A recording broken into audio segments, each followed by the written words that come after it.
I think we've had everybody on. I said on the right side load that, if anyone's any good ideas for what we should do, we're kind of keeping it the same for now, so like 2 halves, 1 point per half.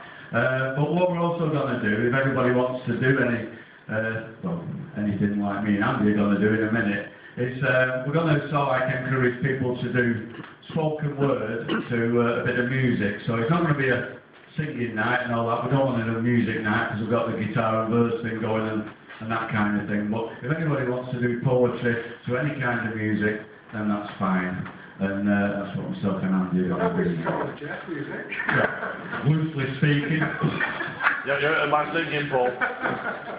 Yes, this is my answer to status quo. But it's Andy's poem actually that we're going to do now, finish off this out. So, big hand for Andy.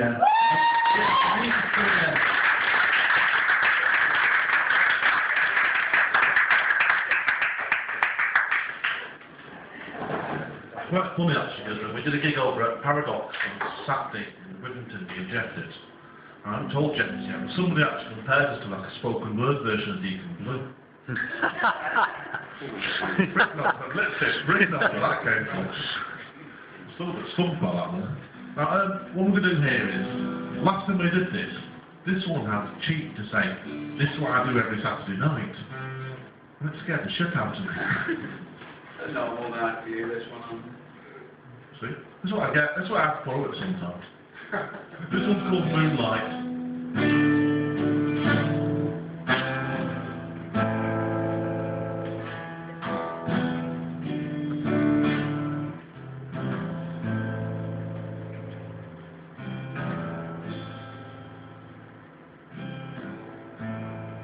He sat there deep in his thoughts in the moonlight. He sat there deep in his thoughts, in the moonlight, with his hands tucked in so tight. Even Harry Houdini would have had trouble getting them out of our major fights.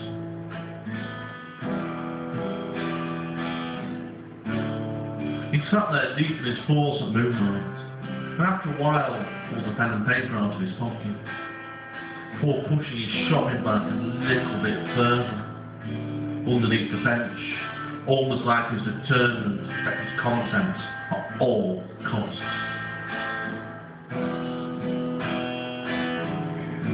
He sat there deep in his thoughts, looking at the page for a few seconds, with then beginning a few minutes, as he began to write. And page after page after page started getting thrown into nearby bushes in a frantic burst. He wrote a flowing language of how much he'd once been in love, from the very first moment they had met under the moonlight, right up to her divorce, when she winked at him slyly on the other side of the court, as the judge said they were now divorced. He wrote in flowing language, saying he didn't blame her, and he forgave her for every little moment of cruelty she's put into it over that 10 years of marriage.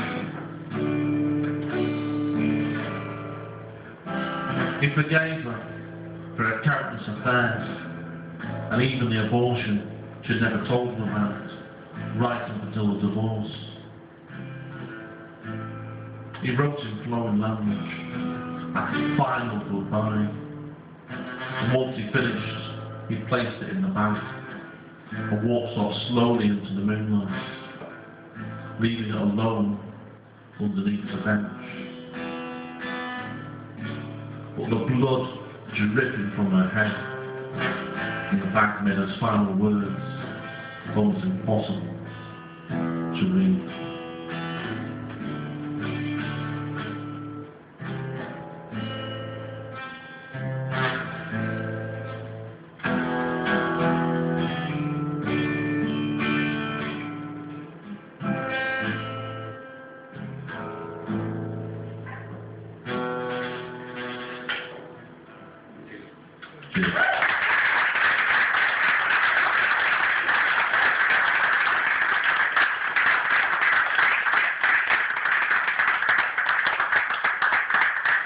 There you go. If anyone can play guitar like that, like me, you obviously need more lessons.